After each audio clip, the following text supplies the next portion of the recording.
I've spent over 40 years believing that there was something wrong with me.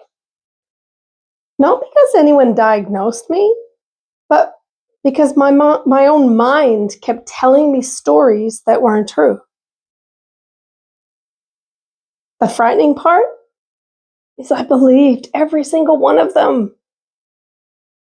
Ugh.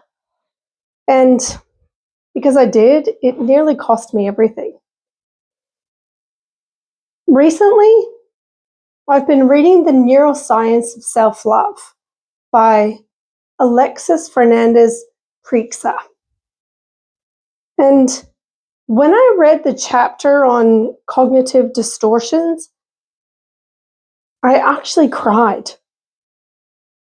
Not because it was new information, but because for the first time in my life, someone had put words around what I'd been living. And I realized that for decades, I wasn't seeing reality. Yeah. What I was seeing was a reality through a trauma lens. So that takes us to what are cognitive distortions?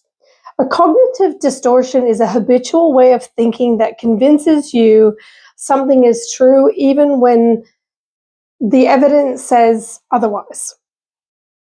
When you've lived through bullying, abandonment, feeling unwanted, never good enough, your brain learns to protect you. And the problem is that it often keeps protecting you long after the danger is gone, which was true for my case. And one of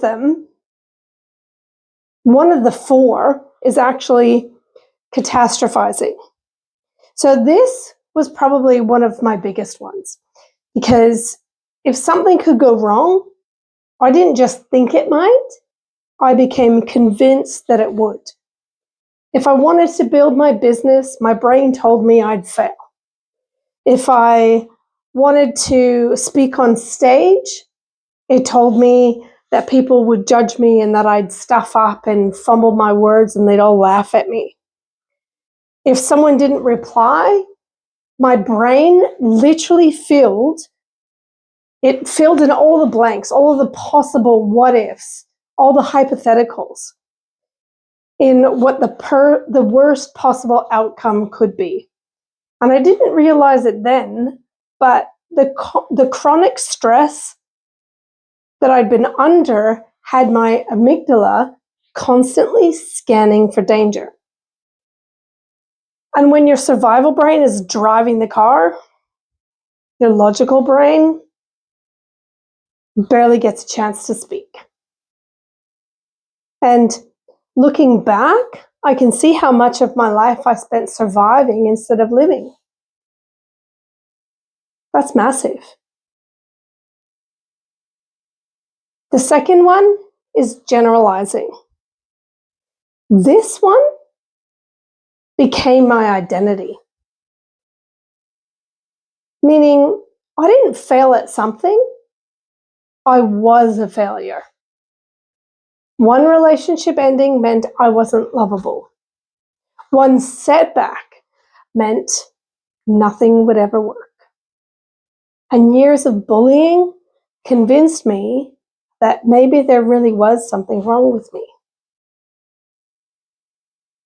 So instead of seeing individual events, I created like a sweeping conclusion about my entire life. And that became the lens through which I saw everything.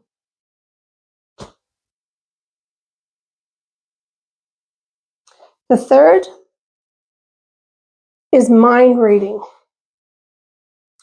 This probably caused the most anxiety because if someone was quiet, I assumed I'd done something wrong. If someone looked serious, I thought they were upset with me. If someone pulled away, my brain instantly started searching for things that I'd done wrong. What did I do? Now what? And it's only in recent times that I understand why. When you grow up needing to constantly read people's moods to stay emotionally safe, your nervous system, it becomes hypervigilant. You're always scanning, always interpreting, always trying to stay one step ahead. The problem? Well, it's that hypervigilance isn't intuition. Sometimes it's trauma trying to protect you.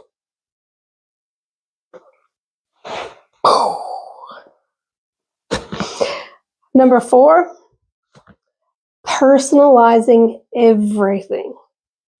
This one hurt the most. If someone canceled, it must have been because of me.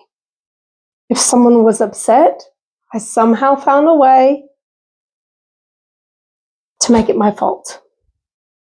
If something went wrong, surely I'd caused it. Imagine carrying that responsibility every single day. That was me.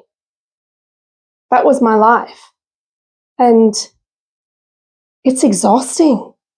Yet, when you've spent your life believing your worth depends on everyone being happy, that's exactly what happens.